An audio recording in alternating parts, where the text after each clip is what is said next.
Hello and good morning. This is Jeff Nossinov, host of the Space Madness podcast, and today we are back with Lou Friedman for part three and the last of our series connecting the earliest days of the space age to the present and the future. And I think that's our theme for today. When we last spoke with Lou a few weeks ago, we had thought, well, let's see what kind of clarity we get from NASA in the next 2 weeks or so. And what we got was an acting administrator who is also the acting administrator of the FAA, and just the other day announced something about nuclear reactors on the moon.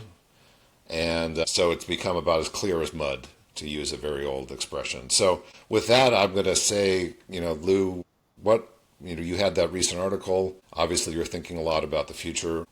Where do you see us now here in August of 2025? I think you're referring to the recent Space News op-ed on the subject of humans to Mars. That was solicited because of there's been talk about the whole human to Mars goal, which has actually been a goal for almost everybody interested in spaceflight ever since the space age.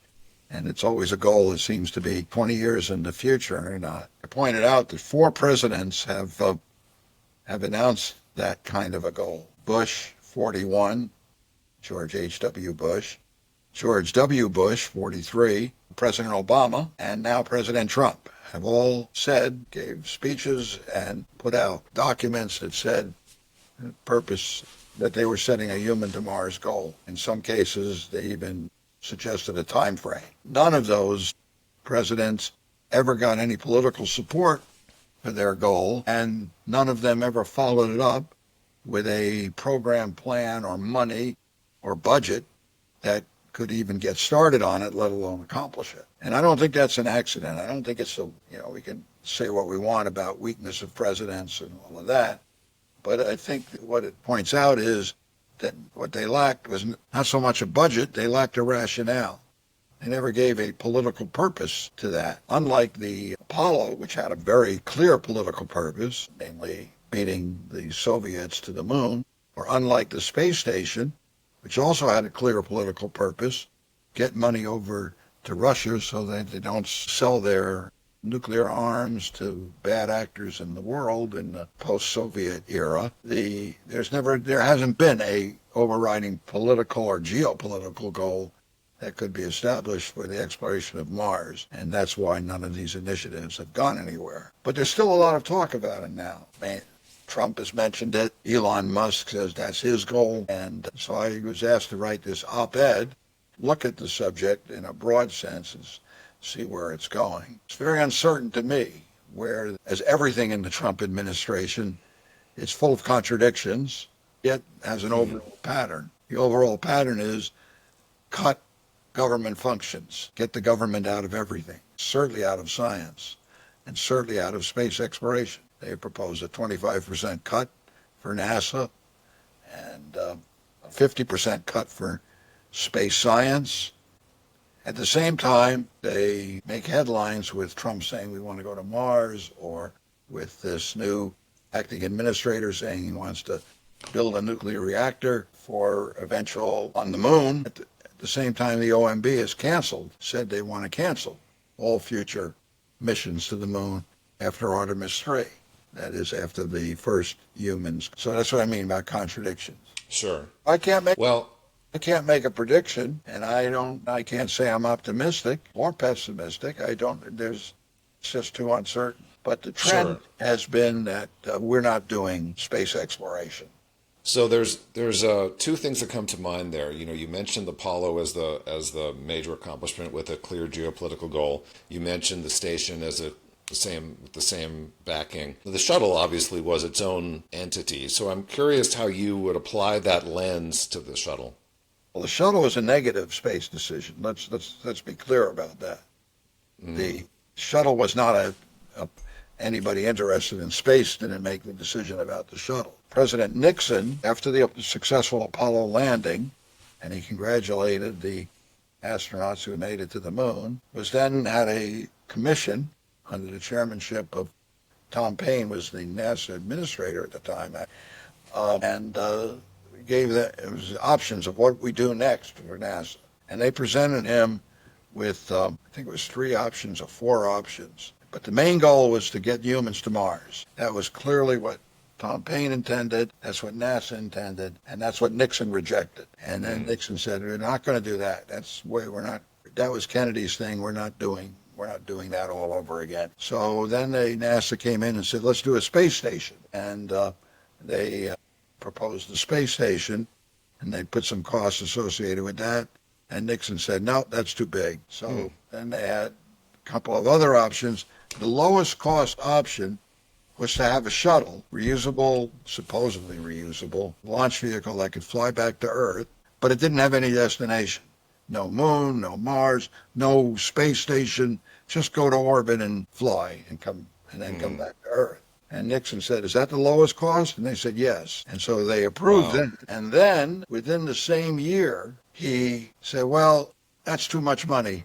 And so NASA had to come back and make it only partially reusable. Couldn't make the rockets reusable, just the orbiter vehicle. So the shuttle was a negative space decision. After all the options were exhausted, the only lower option that could have been selected was to close NASA down. Wow. And that was too big a step. So that's very interesting. I had known that the design of the shuttle, the requirements kept changing. There was an Air Force partnership. Ultimately, the Air Force decided not to work with the shuttle. That's another interesting, consistent theme since the beginning of the space age, since Eisenhower to the present. The military has not been interested in human space flight. So that reminds me of it was a proposal or a graphic in a proposal that I read many years ago that it actually showed military crew members staffing orbiting outposts with telescopes. And that was during that brief window between computational advances that would make that unnecessary, but at the time of the observations being in demand. So I don't remember the details of that. I'll have to go find it. But you just brought that back to mind. And it was Eisenhower who made the decision for NASA to be a civilian agency. It's always been very good cooperation between NASA and DOD. Almost all the early astronauts, and many even in the shuttle era, were military people, military training, and even on active duty military. But when they came to NASA, they were civilians for the space mission. So the theme so far today has been this geopolitical backing of very large missions. Now, we've talked about China's ambitions and accomplishments, not just ambitions. I'm curious, having observed so much of this personally, what is it going to take for China?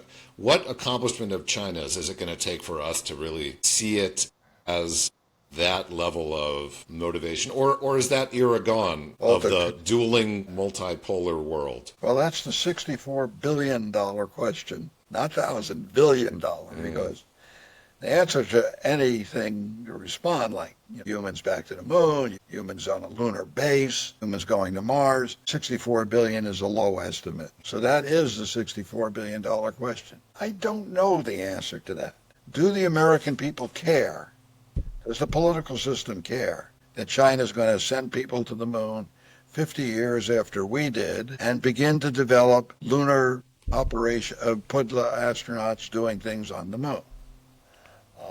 There's no strategic importance. We don't have a bigger threat. We have a bigger threat from China in the Pacific Ocean than we do on the moon. So no one's going to say, someone will say, this is a great threat to America. But will we? Will that actually galvanize a space race mentality? I'm not sure. In the editorial I wrote, I said we are competing with China in many areas. Unlike the Soviet Union. Soviet Union, we were just competing basically as a military power and technology development. With China, we're competing lots of consumer items, on components, on AI chips, on electric vehicles, on solar power, and of course all of the other elements of trade. We have a lot to compete with China on, and it's mostly in the commercial and economic world. Do we care is space a factor in that? I'm not sure. I think my own view, which I said, is that because of our shaky political system, that is, we can't Unlike a dictatorship, which can make a decision and stick with it, we in a democracy keep changing our decisions as we go along and subject to a lot of political winds. I actually admire the focus on science and technology that President Xi of China declared back in 2017, 8 years ago. And it's been a consistent philosophy and direction to their military industrial complex, but also to their aerospace industry for Moon to Mars program and everything else. We don't do that. So I'm suggesting that a different approach would be, let's not compete on their grounds. They're already doing that. Compete on what we do well. And that to me would be telerobotics. We could branch out our human exploration in a telerobotic fashion where we put astronauts operating vehicles on the surface of the moon and Mars, but not putting the astronauts themselves on the surface. We could put astronauts in orbit around the moon, around the Earth, even around Mars to operate these vehicles. But we wouldn't have to build a landing system then. We wouldn't have to build a life support. We wouldn't have to deal with the toxic environment and the vacuum environment of these very hostile worlds. We would have astronauts doing what they do best, which is thinking and operating, not what they do worst, which is trying to live in a very toxic environment. Yeah. So I think we could do that, and we would boost, it would be good for America, boost our technology, and it would be a space race on our terms, not on the old-fashioned competition terms with a space race 1960s. Well, if you forgive a pun, it's sort of like bringing the best of both worlds of human and robotic to both worlds. And that's the future. I mean, look what we're every aspect of our life. We live in we're increasingly comfortable in virtual reality, for better and worse. Yeah, interesting. Well, that brings to mind a question of when you were involved in the early days of the space and the computer industry. I mean, did you, like, I hope to live to be 118 years old, because that means I'll see the year 2100. I'm curious if you, early on in your life and career, if you thought as far ahead as we are now, how did the world look in your mind? How has that turned out? Well, it's hard. Again, that's, if I could have, would I have predicted as a college undergraduate or even as a young engineer that someday I'd, like Dick Tracy, I'd be able to talk to something on a phone on my wrist and communicate with somebody in China or in Africa, who just as clearly as parents could on a telephone that they held in their hand. No, I don't know that I would have predicted that as true or not. Many things in the computer industry. What we didn't expect, what we didn't fully understand, I think we predicted all kinds of remarkable things with computers. Certainly science fiction literature is full of robots doing fantastic things. The miniaturization really was startling, and it keeps going on and on. And we're going to get into bubble memories and magnetic memories, and we'll have probably, I don't know, someday we might even figure out how to have electronics stored on zero mass devices in some field way or something. It's just gone on and on and on, and it's opened up things that we hadn't thought of. Some of them are ridiculous, like trying to keep track of the food in the refrigerator with a fancy computer on your refrigerator connected to the internet. Yeah. I mean, life really isn't that complicated. We don't need, but some of it is remarkable. We could put into vehicles and explore remote, hostile terrains. It's a plus and minus, as always. Sure. So I'd like to switch gears a little bit, because when I thought about how to conclude our series, I thought, what kinds of questions would people want to know about your perspective on the past, present, and future? And I posed that to a friend of mine who's a recent Georgia Tech chemistry PhD and who's very interested in astrobiology, and he's actually a guest on the podcast that I'll post in a week or two. But from his point of view, he has a couple of questions that I thought you'd find interesting to think about. So the first question that he asked was, how does astrobiology today compare to the very beginning of astrobiology, particularly with Carl's thoughts in the early years and Viking and all of that. So what does that bring to mind? Well, when you mention extraterrestrial life, most people, they immediately conjure up what we used to think of as the big part of that subject, namely beings on other worlds that might communicate with us or might even land on our planet, show themselves to us, or that we would encounter somewhere in the future. That's the public perception. That's what people, when you meet them at cocktail parties and they ask you about extraterrestrial life, that's what they're kind of thinking of. And that's what certainly the early days of astrobiology was mostly focused about SETI. The only way we could explore for extraterrestrial life would be to try to listen for evidence of intelligent beings. That's actually a very minor part of it now. It may almost be an inconsequential part of astrobiology. Biology, what we know is that life of that sort, if it is even present, is very rare. It certainly hasn't made itself known to us despite decades and decades of searching and wondering and looking in different ways, and even centuries of experience. Nobody seems to have come and visited us, crop circles notwithstanding. Sure. What seems to be prevalent, although we still haven't found it, is life generally in the universe. Life formed on Earth very quickly.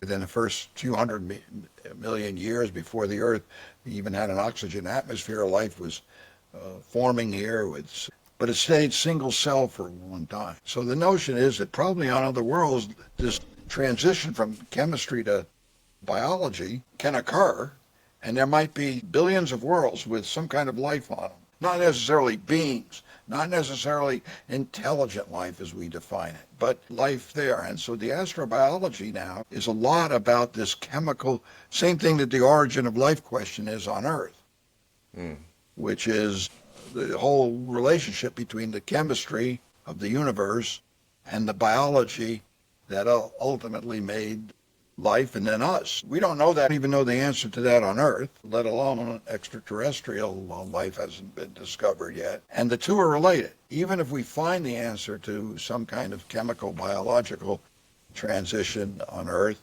we still need to compare it to whether this is an accident or an inevitable process in the chemistry. The notion of getting extraterrestrial life is crucial to the understanding, I think, of the origin of life. And in that sense, getting those samples back from Mars, which we have extraterrestrial life in them, is crucial. And another terrible, inconsistent decision of the Trump administration is in their elimination of science. They said, we're not even going to go up and get the samples. Life just can wait up there for another century or two. And so we have this possibility up there. So the Trump administration, which proposes that they really do want to send humans to Mars, won't even send the robot to Mars to get the extraterrestrial life. Yeah, and that brings us to another China question. Is their Mars sample return They want to go Mars sample return. They have one scheduled in 2028, and then their program is always a series of missions. And that's the key to Mars sample return. Earth's geologic and biological history wasn't discovered with one mission. It took many expeditions and ongoing research to deal with this. The same must be true on Mars. We need a series. We need to think of a continuing series of exploration. Yes, and it raises the question to me of how will the global community respond to different possible outcomes of a Chinese Mars sample return mission? And that is another question. Well, I think there'll be a lot of public interest in it. Now, the Chinese will not discover, almost certainly, not discover life on their first sample return mission. They will bring back rock samples that will give us much about the geologic and maybe atmospheric history of Mars. They'll give a chemical history. They'll discover interesting things, but they're not landing in a water-rich area. They're not landing in a area of habitability. They don't have a rover that can go out and do the kind of exploration that we're doing with Perseverance They have more or less a grab sample on that sample return. I They'll see. reach out, pick it up, and then back to Earth. It's still a great mission, but it's not, I don't think, I think the chances of being the one that says, Eureka, we found it, I don't think we can expect that. Well, that brings to mind some questions that I had about Viking. You know, going straight from maybe I'm missing a step, but going straight from Mars flyby to Viking. What was the environment like back then? The technical programmatic environment. You know, in my lifetime, it's all been a series of progressive steps through water and so on, looking for water environments. But can you go back to the initial discussions about Viking and how Well, the Viking, search for life started so relatively quickly in the Mars exploration? yeah, Viking, we did had orbiters too, so we had flyby and then we had orbiters. Yeah. But Viking itself, the decision to do Viking was really a vestige of the Apollo era. It wasn't for Apollo, we wouldn't have had the Viking decision. And the original Viking proposal was called Voyager, interestingly enough, not the Voyager of the one that's going to the outer planet or one that went to the outer planets, but it was a Voyager then proposed in around 1968 during the use of Saturn V and sent a really heavy Mars lander to do biological search for life on Mars. And so it was in the heyday of NASA could think big and had the budget to think big. Again, the Apollo era ended, conditions were very different, and so that Voyager program was canceled. And NASA, as they have many times in their history, double clutched and said, okay, we can think of something smaller. So Viking was Sure. a smaller thing. Interesting. We think of Viking as big now, and it was. Yeah. But Viking, again, Wow. shuttle was the negative decision. Okay, we can't do the big mission with the Voyager and what we wanted to and the big lander and all of that. We'll do a smaller Mars mission and we'll launch it on a Titan Centaur. That was Viking. And then, of course, it still had the biologic experiments, and there was a bit of a hubris in jumping ahead and saying, oh, well, if it's biology on Mars, we know how to discover biology. And so they made a bunch of experiments that basically would have discovered Earth-like biology if it was sitting there on Mars. It was a jump ahead in time because we had the both arrogance and the courage to make these bold decisions to do that kind of a search. Then when it didn't find life on it, then there was this kind of, oh, no, not so interesting. We're thinking smaller anyway. And no Mars mission was done for 20 years after Viking. It took 20 years to recover from that. It took a new era. It took new thinking about astrobiology to understand that the search for astrobiology had to begin with the search for habitability and what makes it habitable. That led to the water and all of that stuff. But so a lot of new thinking had to come into place, and it was perhaps not surprising. Thinking evolves, but just like in SETI, at one time, the people who got in SETI said, okay, we're going to turn on the radio receivers, and we're going to, within a year or two, we should hear beep, beep, beep from some alien civilization. Well, that is not an expectation now. We've become more mature about the way we explore for extraterrestrial life. That is a really interesting perspective, and it's actually hopeful for me, given what's going on now, that there's this example of a 20-year gap and a reboot almost of an exploration. So very interesting. What's going to happen is the Chinese are certainly going to be exploring the moon and Mars. They have a series of astrobiology missions. Now, some, they'll have their setbacks, and maybe they will also have, we've done this. We beat the U.S. at all these things. Now we can, do other things. Don't know how that'll turn out.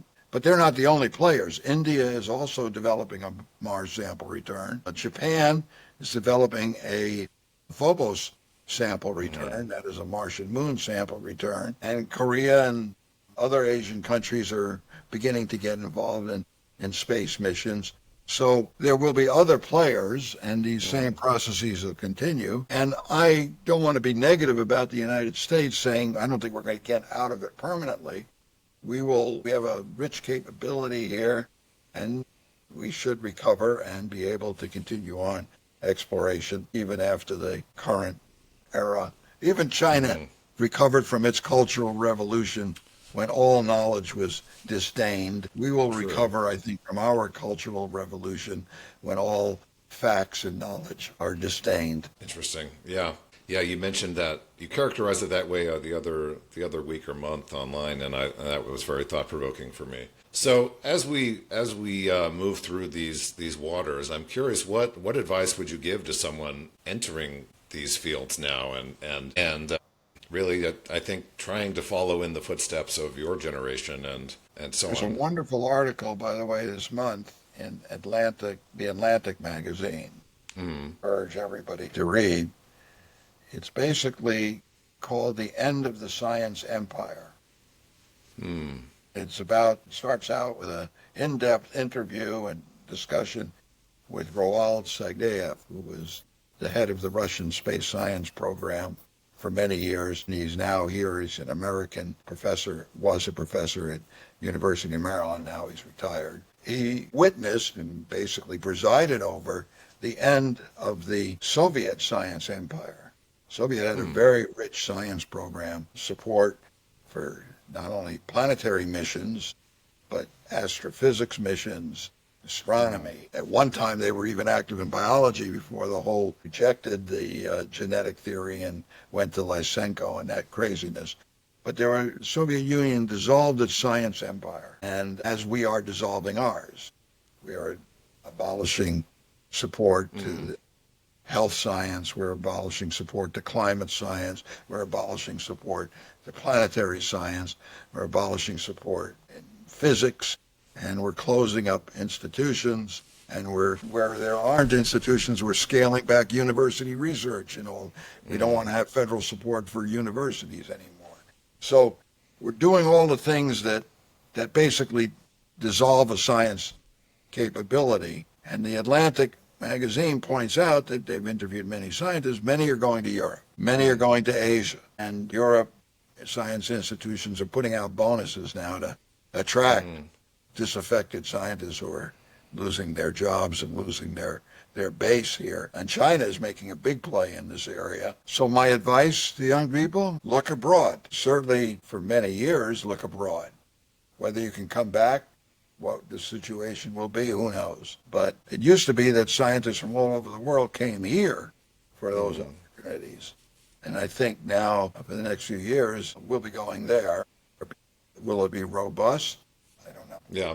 Well, I was afraid you were going to say that because that's what I thought too, and greatly pains me to say that. But a clear-eyed answer is better than a BS answer. So thank you for that. I'd like to end our discussion on something a little more positive, and unfortunately, I can't quite think of what it would be. Well, positive, you have to say, the moon or Mars doesn't care whether they're vehicles that land there or the people that ultimately do, if that's the case, are Chinese or American.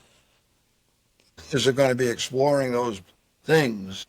It should be, and in general it has been, that the world will benefit from these Mm. great things that are accomplished, wherever their national origin has been. And so, as long as we can stay peaceful, and that might be your positive thing. Sure. The level of global violence, as terrible as it is in a few isolated spots, is diminished. We don't have world wars. We don't have 30-year wars going on. True. We did in the 19th century and the 20th century and even before. So perhaps as long as we can stay peaceful, the world will benefit wherever the national origins come from. Yes, thank you. That I think is the best perspective out of all of this. And as troubling as it is to see in real time all around me these losses and these cuts, I think that as in space exploration more generally, the larger historical perspective prevails. And I think that's the right way to think about it while we continue to advocate for the things we value here. So I think we'll end today with that theme of global progress, perhaps under the different distribution than those of us living in America in the 20th and early 21st centuries. I think that we covered a lot in our series together. I think maybe we should check in again in 6 months or a year and certainly see where things Find are out what going. everything that I said that was wrong. Everything Yeah, we are thinking is different, but hopefully it'll be different in a positive sense. yes, I Hopefully think it'll be different in the sense that, well, no, the Americans got their act together and NASA's now doing this creatively wonderful thing and they're going to go pick up those Martian samples as opposed to being wrong about, no, the world goes into another world war. yeah, I think that's our maybe that's the long term theme here is unpredictability and human nature continues to delight and horrify in recent years. So thank you very much, Lou. Okay, Jeff. Any closing thoughts? Well, you have very interesting discussion topics. I'm glad that you got this good outreach to younger people, their outlooks on it, and hearing more about how that follows up. I'm interested myself in how they do. Because I think the sense of the technical progress is still a driving factor for that generation as well. Yeah, and you know one of my goals I all along I want kids to still dream of working for NASA. I mean it's that simple, and maybe that's my lens. So thank you again for helping me Okay. with that, and I'll talk to you soon. And thanks to everyone listening. This is the Space Madness podcast, Lou Friedman, Part 3, and we'll see you next time. Thank you.